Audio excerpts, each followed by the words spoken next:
All right, another episode of Conversate After Dark. I'm Marv B. Tay, what's up with you? Not much. What's going on with you? Just ready to have another good time, Tell people where they can find us. You can find us at Conversate After Dark everywhere.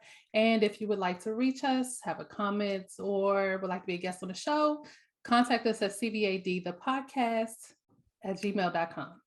All right, so on today's show, we got Michelle out of Florida on the show with us. Michelle, what's up with it?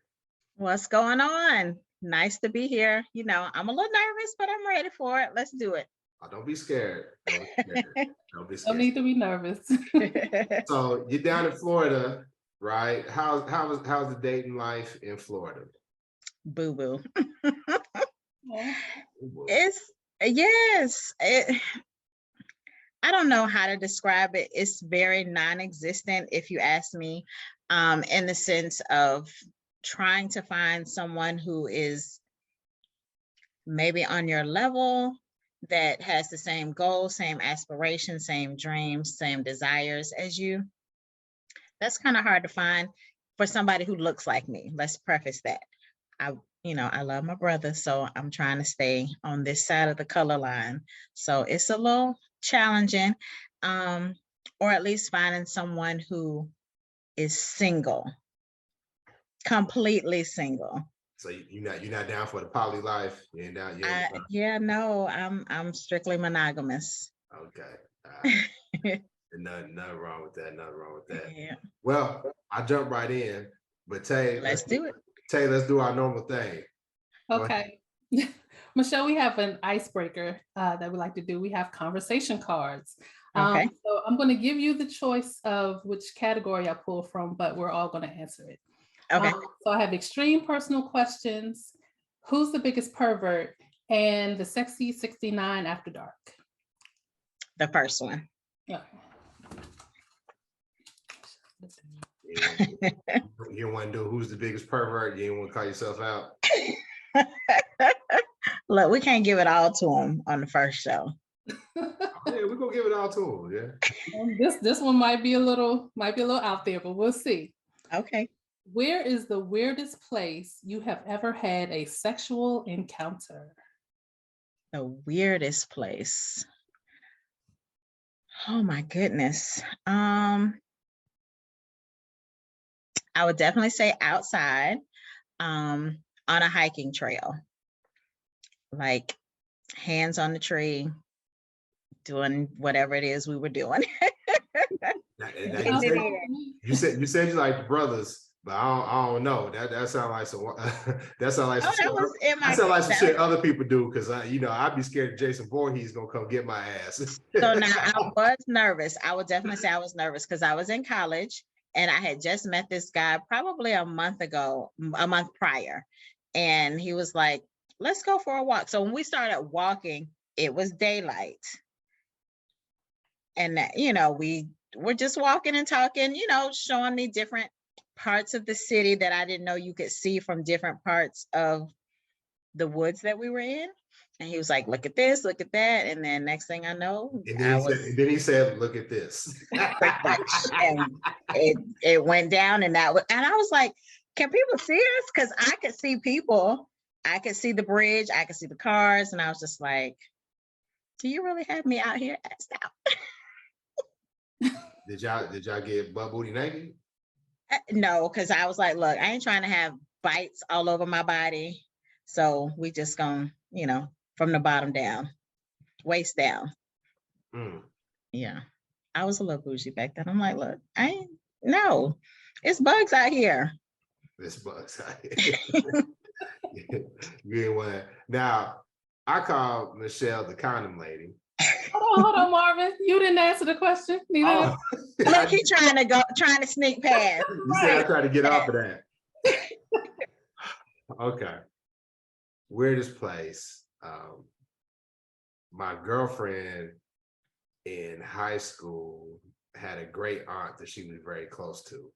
Mm-hmm. And her aunt lived in this, I want to say not like a nursing home, but like it was a senior living facility where they had apartments and everything.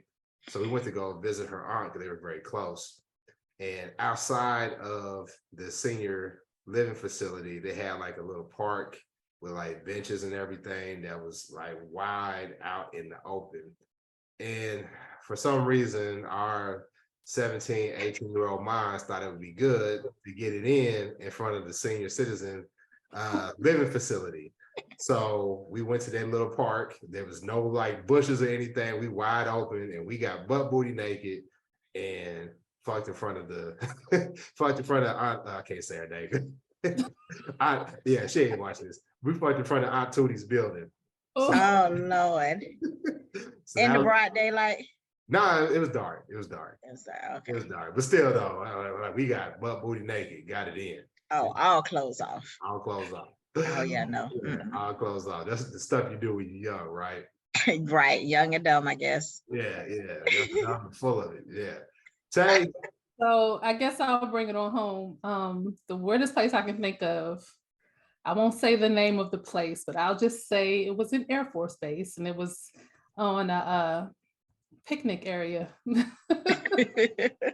Daytime or nighttime? It was daytime. It was it was afternoon, so it was getting dark, but it was still a lot of light outside. Enough to be seen. Enough to be seen. There were people out there. So did the people see you? I'm sure if they looked hard enough, they would have. I had on a skirt, so it may have looked like I was sitting on his lap. But if you paid attention. Watch the movements. Pay attention, she was bouncing it. Okay. I got you. Well, I can't believe I said all of that, but it's after dark tape. Right.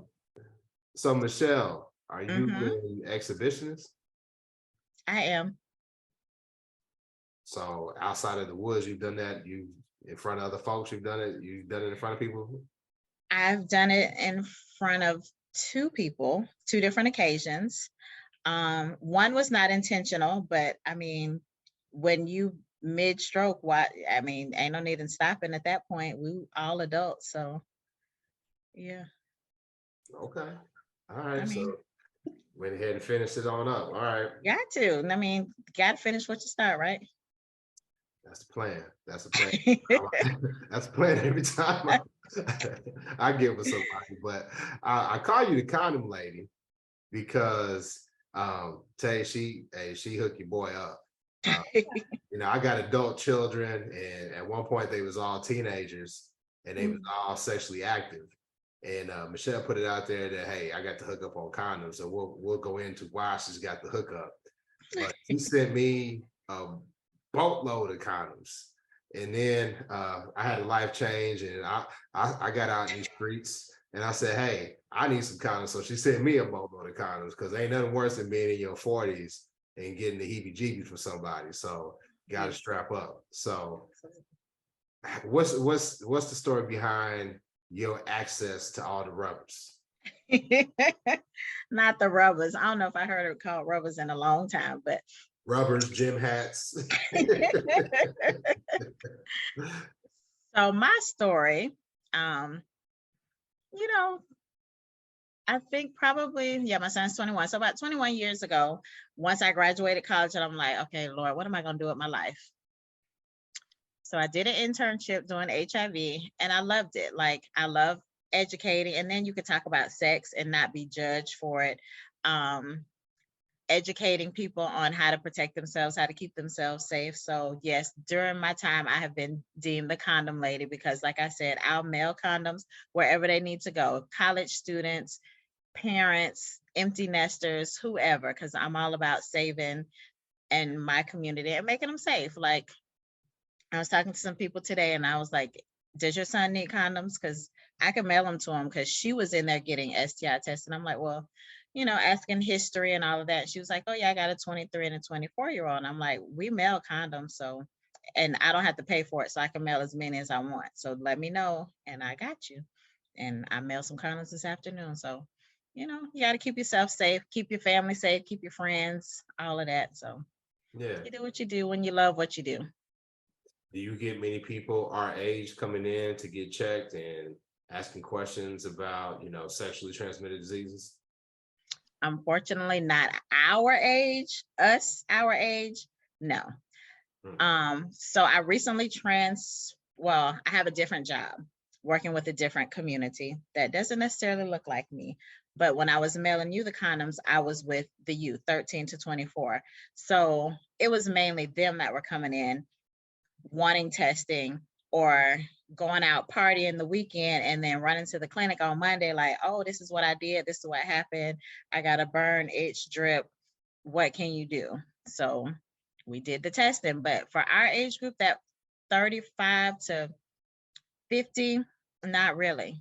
And it's sad, unfortunately, because then you come in and I won't say it's too late, but you already have something. And now you're 53, 54, 55, going into your older years with something you can't get rid of.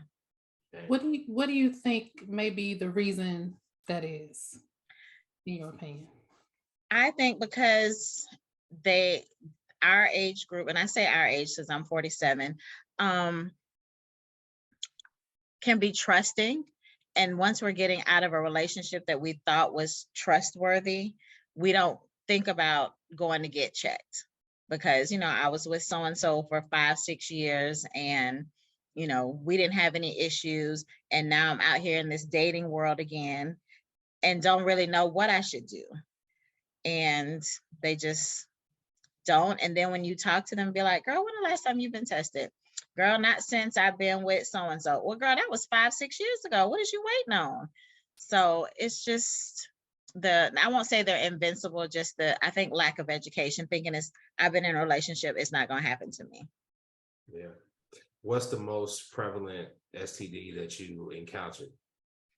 Gonorrhea and chlamydia.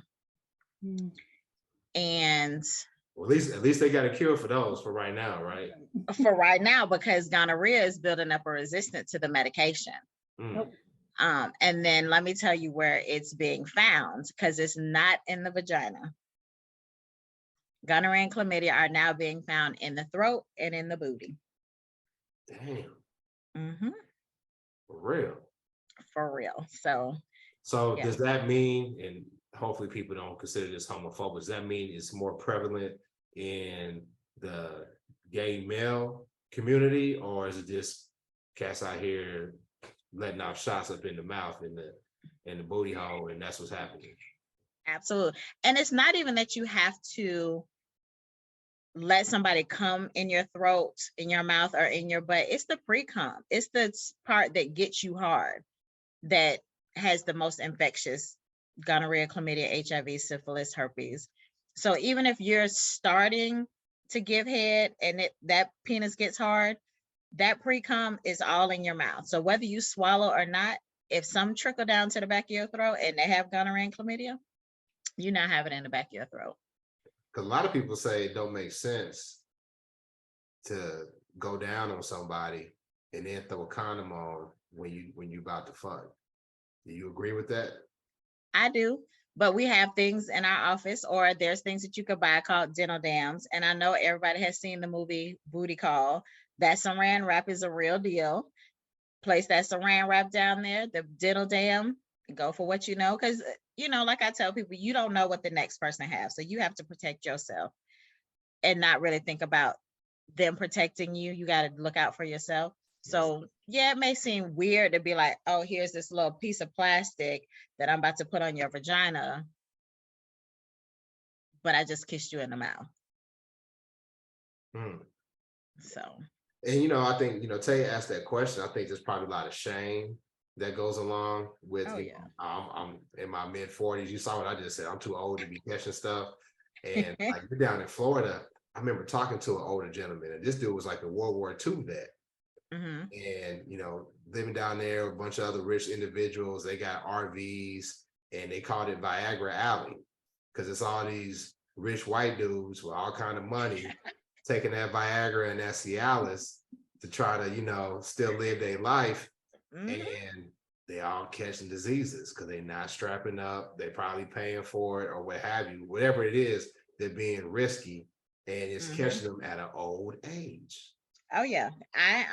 So now the clinic that I work at is mainly 30 to 82.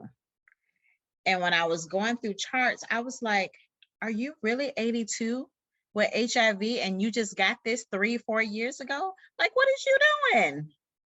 Like, you know better. Wrap that thing up.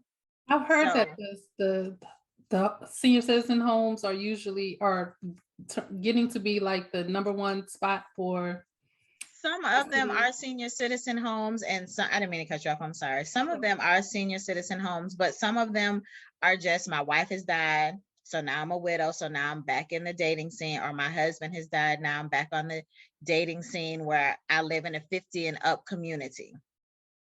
And so, we were talking the other day, I was like, we need to get in this community. Like, we need to go and educate them, because all they're thinking about is getting pregnant.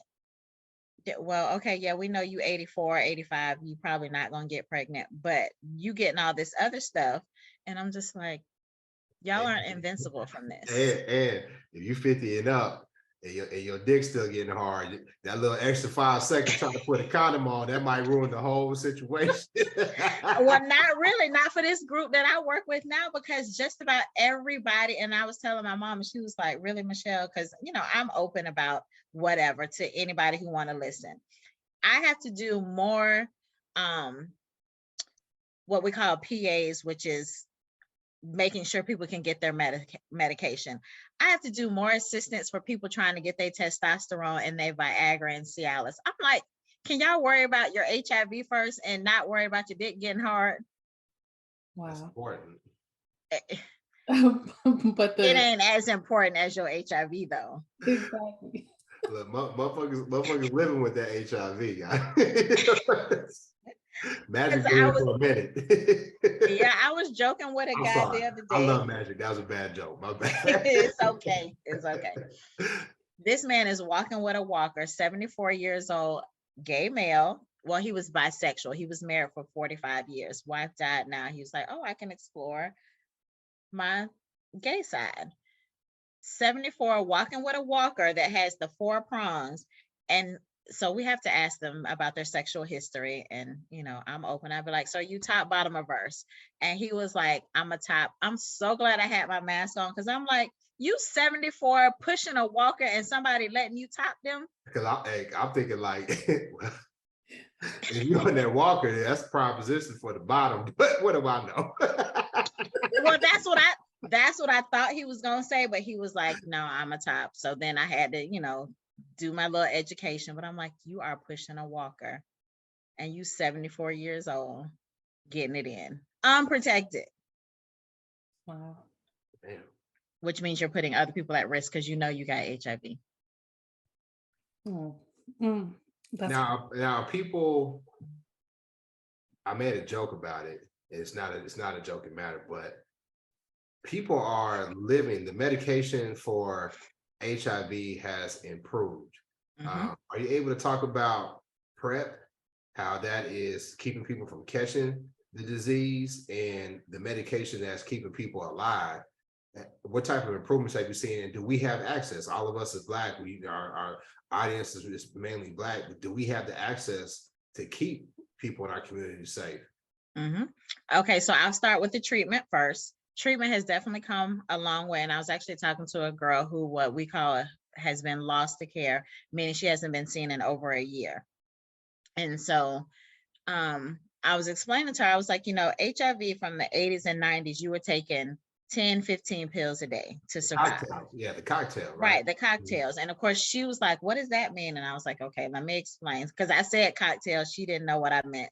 So I was like, people are taking 10 to 15 pills a day to survive, to be able to live with this disease. I said, now, 2022, we're down to 1 pill a day. All you got to do is take it. 1 pill a day will take care of your HIV, as long as you take it every day. And we do have access. We as Black and brown people, we do have access. We just have to ask. And that's the thing. Our pride gets in the way of our treatment. Our everyday life gets in the way of our treatment. Meaning, the single mother who is raising 3 and 4 kids, working maybe 2 jobs. I don't have time to get to the doctor. I'll do that secondary. You know, mamas, we put ourselves on the back burner and take care of everybody else. Well, you're dying because you're not taking your 1 pill a day because you're not getting to the doctor. You're letting your prescriptions run out.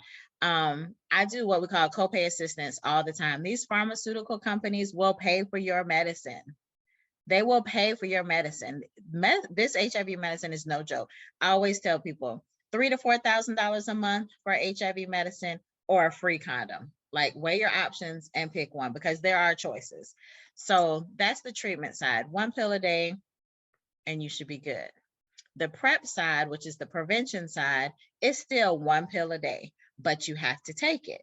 And you have to get tested every 3 months in order to make sure that you're still HIV negative, because taking a prevention pill and you then you become HIV positive, that pill is not going to work. So we do encourage getting tested every 3 months to make sure that 1 pill a day for PrEP, the Descovy, I know y'all have seen the commercials on TV that promote that. And it's true. You take the 1 pill, keep using condoms. And that's one thing that people don't understand. You got to do both. You got to take that prevention pill every day and use condoms so that, you don't contract HIV.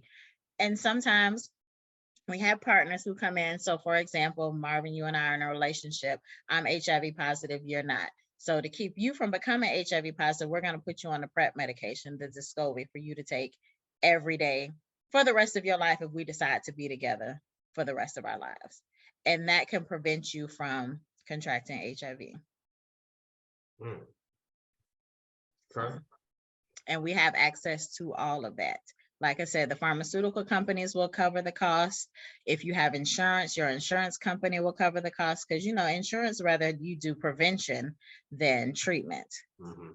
I mean, the money is in treatment, but if we can prevent it, it's going to cost less.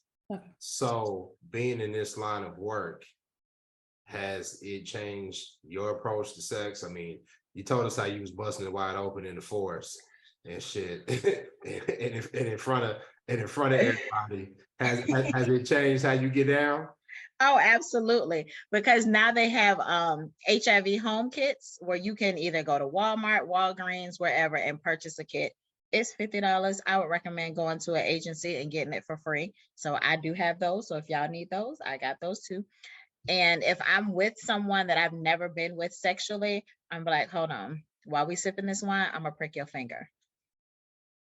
What? Oh yeah, we pricking fingers in front of each other. I'm gonna prick my finger first, run my test. I'm gonna prick your finger, run your test, and we're gonna sit here and wait these 15 minutes down for a quickie. Wait these 15 minutes until this test result processes.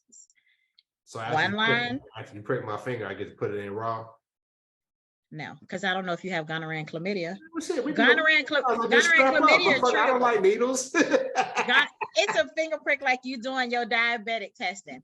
Gonorrhea and chlamydia is treatable. HIV is not. So yeah, you still gonna wrap it up. But just in case we get a little too wild and the condom come off or it break, I know I won't get HIV from you. I can go get a shot or some pills for gonorrhea and chlamydia. You fucking up all the foreplay, but I hear you. I hear you. You gotta stay safe, Marvin. You do. I'm joking, but I know. So I was gonna ask, but you brought it up. So down for a quickie. Explain that. So down for a quickie was a campaign slogan trying to encourage people that it only takes 15 minutes to get an HIV test. And now it's down to 2 minutes. Oh, okay. So I say there's no excuse to not know your status, because if you have 2 minutes, you'll know your HIV status. If you have 15 minutes, you'll know your HIV status. So it's just a campaign slogan to get people to start getting tested, because it used to take 2 weeks. Like you were sweating bullets waiting those 2 weeks for your results to come back. So for it to go from 2 weeks to 15 minutes to 2 minutes. That I thought about that, because I'll tell a quick story. When I was in college, me and one of my fraternity brothers, he I don't know, he did something. He had a little risky encounter and went to go get tested. So he asked me to come up with him to go when he got his results as, moral support. So he came out, and he was like, yes, I'm good. And this is back in the mid-90s, right? So I was like, well, damn, I need to go ahead and take me a test too. So I took the test, waited 2 weeks. I don't think it was 2 weeks. It may have been like a week or so, a little under 2 weeks, but it was still nerve-wracking. Right. So I show up, this is at the student health at on my college campus. So the nurse practitioner comes in and he says, well, Marvin, I have bad news. And I fell out. I was like, oh my God. And then he said, no, calm down. Your test results, they're just not back yet. And I was like, dude, you could have said that in a much different way. You could have said, yeah, I think he was trying to teach me a lesson. Absolutely. Yeah, that's 2 minutes. That's crazy. And it's a finger prick. You drop the blood, drop the solution, and in 2 minutes, you'll know. Wow. So how can we get more people to start getting tested?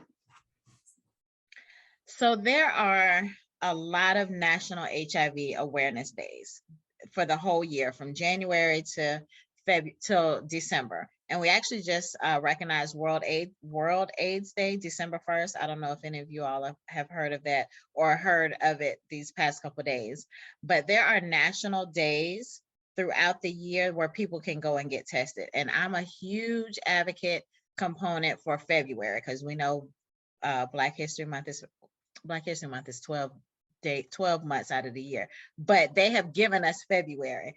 So February is National Black HIV/AIDS Awareness Day, and where we go out and campaign to either fraternity, the Black fraternities, Black sororities, the Black student organizations, to try to encourage people to get tested. So we recognize those testing days, but definitely for me to get our Black and brown people tested in February.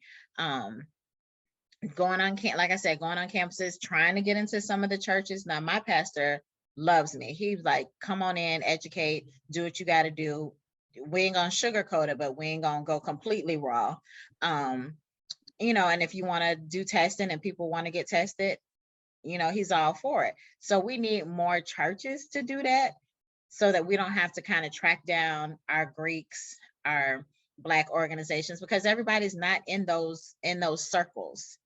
So I'm definitely a component for February to be like, look, y'all need to get tested, and just doing education. The school system in Florida is like, yeah, no, we abstinence only.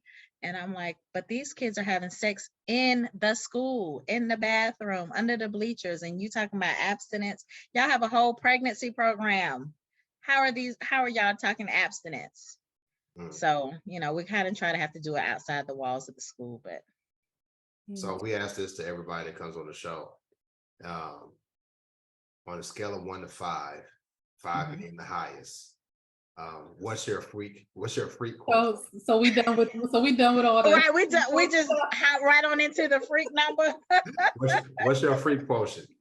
It is after dark. I'm gonna do a 4.5. 4.5. It makes you a 4.5. So are you a 5 after the finger prick?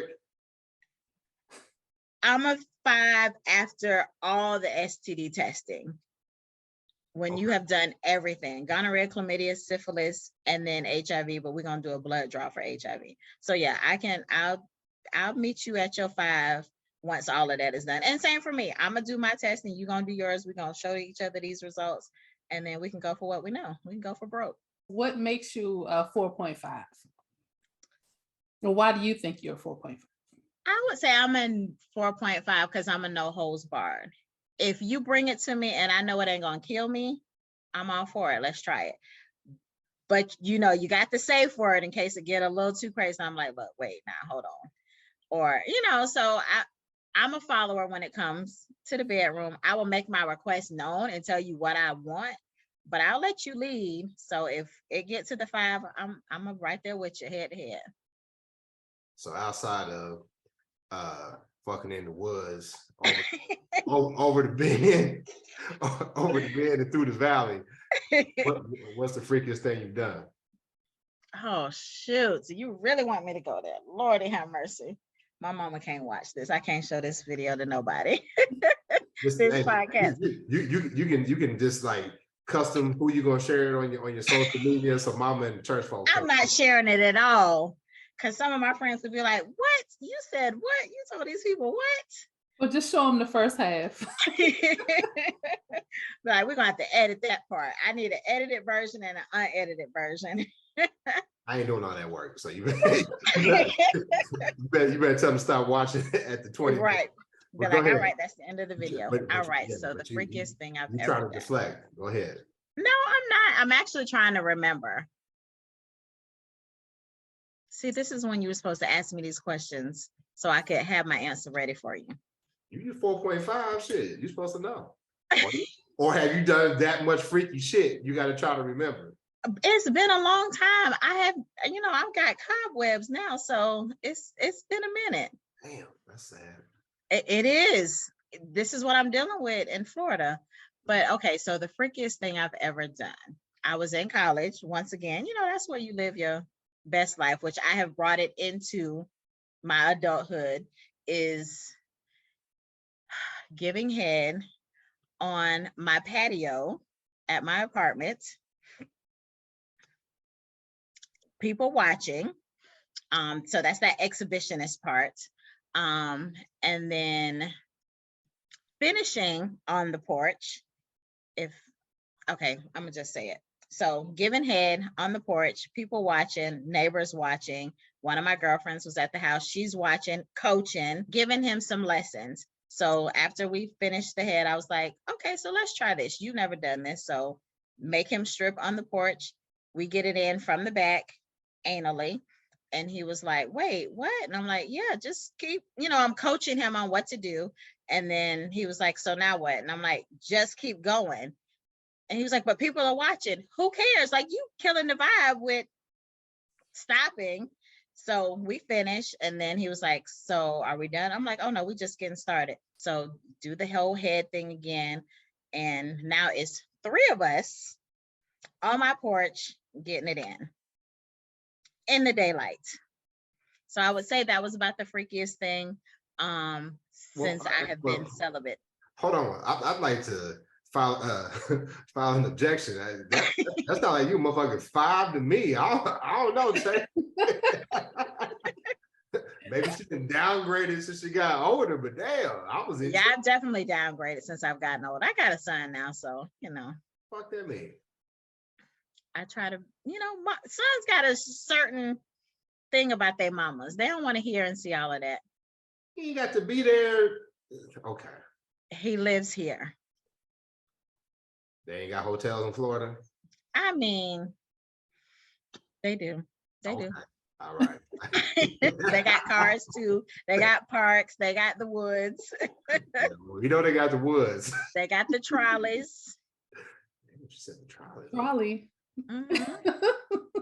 You have an experience with one? You brought it up. I've been prompted to do that. I haven't yet. I haven't been bold enough, but yeah, we have a trolley that, yeah. So if the opportunity presents, I'm all for it.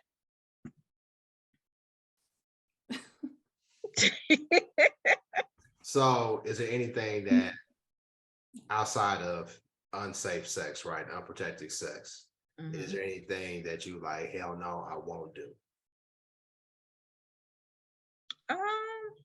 No. I'm an equal opportunist. I'll try anything. As long as it ain't gonna kill me, I'll try it once. I'll try it at least once. So on the lines of that, has anyone ever asked you to do something that gave you pause, but you went on ahead and did it? I don't think so. Okay.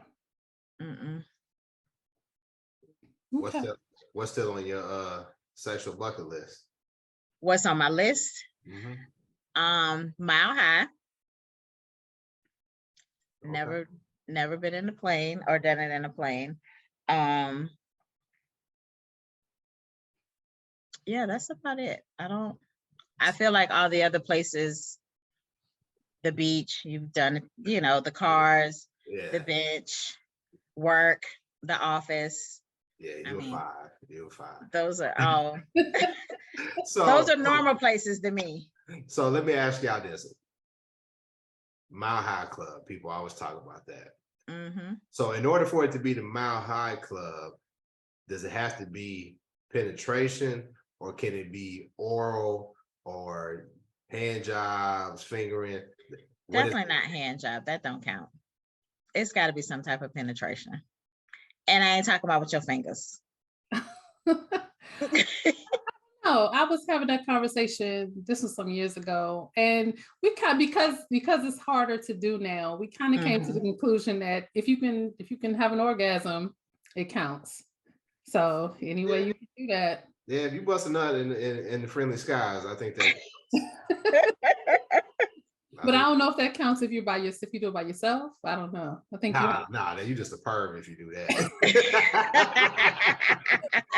True. You just a perv. This is why you travel with jackets and blankets on the plane. Exactly. I guess so. Yeah. Okay. I never thought about that part, but that rose. Y'all be traveling with rose too, right? Look, that's a must.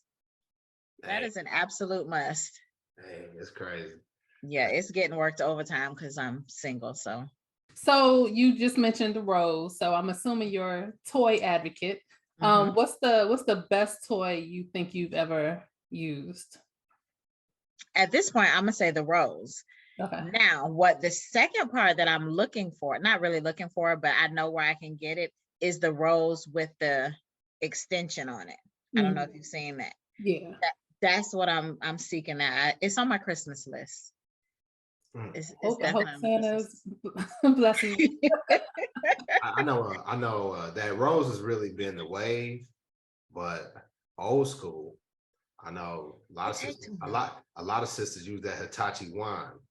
The Hitachi wine was killing them early 2000s or whatever. I'm gonna have to look into that. I don't know that one. Yeah, it's a massager, but people have used it. You know, it's been taken over for sexual gratification. Right, because sometimes you just want to get to the end. You don't want nobody sweating on you. Turn this way, turn that way. Wait, hold on, don't go too fast. Look, can I just bust in that and go to sleep? Hey, dudes do that too.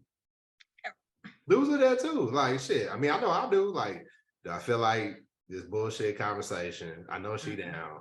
I feel like going out, man. Let me just go ahead and rub this out. Yeah, absolutely. And go to sleep. Safe. The safest sex, right? Now, one thing about that too, you got to clean your toys and you got to clean them right. Because if you share them, you could get whatever that person has: gonorrhea, chlamydia, HIV, syphilis, herpes. So if you sharing toys, make sure you clean them. Oh, properly. So you talked about a lot of tests. Can you clear up why they don't regularly test for herpes? I heard that's because like half of us already have it anyway, so they don't even test for it. What's the case with that? So for the herpes, if you have a cold sore on your lip, that's a form of herpes. Herpes, you have to test for if you have a sore present, because you have to, it's almost like a pimple. You got to bust it open, swab it, and send it off to the lab. So when we would have people be like, oh, I think I have herpes, we'd be like, do you have a sore? And they'd be like, no. Be like, well, come back. Unfortunately, we have to say come back when you have a sore, because you have to be able to swab it. And if you've had the chicken pox, you've had a form of herpes. If you've had shingles, you've had a form of herpes. If you have cold sores on your lips, you've had a form of herpes. So you can't really tell by a blood test. You have to actually swab whatever sore it is. Okay. Yep. So if it starts with an H, you have it for life. We call it the 4H club: HIV, hepatitis, HPV, and herpes. Wow. Mm-hmm. Okay. See, sex will kill you if you don't know what you're doing. Well, I'm glad we could bring it back to safety and prevention. Okay, so right now we have a game we like to play. It's called Nasty or Normal. I think I might know what your answer is going to be. We'll see. So, golden showers, is that nasty or normal for you? I would say normal. Okay. She's a 5. She's a 5. Okay. Yeah, but see, golden showers, yes. The rest of that, no. Below the neck. Below the neck. So not on the face. Now, are you giving I will golden, fight you. are you giving golden showers as well? If desired.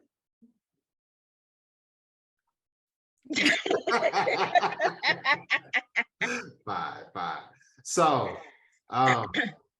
we appreciate you coming on the show. You've been great. I think this is good because obviously, you know, this conversation after dark, we talk a lot about sex, but I think we would be doing a disservice to our listening audience if we didn't give them the information that you just shared with them. Because believe it or not, a lot of us are ignorant to the fact. I'm 45. The last time I had sex ed was when I was 16. And that's back when they were saying that HIV came from monkeys. And, you know, there's a lot of new information that's out, a lot of new treatments, a lot of stuff. Information is power. And we want to make sure that all of the people that are following our show, following our page, that they have that information so that you can have as much sex as possible, but be safe while you're doing it. Wrap it before you tap it. Wrap it before you tap it. I like that shit. I like it. Not tap it before you wrap it. Wrap it before you tap it. So Absolutely. Michelle, if you could direct people to get more information online, where would you send them to? I would send them to the cdc.gov. When you go to the Center for Disease Control website, it'll tell you everything you want to know about any STD as well as HIV. Because a lot of people just Google symptoms of HIV or what is HIV, and then they have all this misinformation. Go to the factual sites. cdc.gov is your best place to go. Okay. All right. Well, Tay, that was another good one, right? Yes, it was. Thank you Another so good much, one. Michelle, for being a guest. I appreciate it. As my son walked in hear me talking about the golden showers. Oh, Lord have mercy. Anyway, Tay, tell them where they can find us. You can find us at Conversate After Dark everywhere. And if you have a question, comment, concern, or want to be a guest, contact us at cvadthepodcast@gmail.com. And hey, like this video, share it, make a comment. Absolutely. And if you want to be anonymous on the show, we can make that happen. So until next time, we'll holler at you. Peace. Bye. All right. Bye.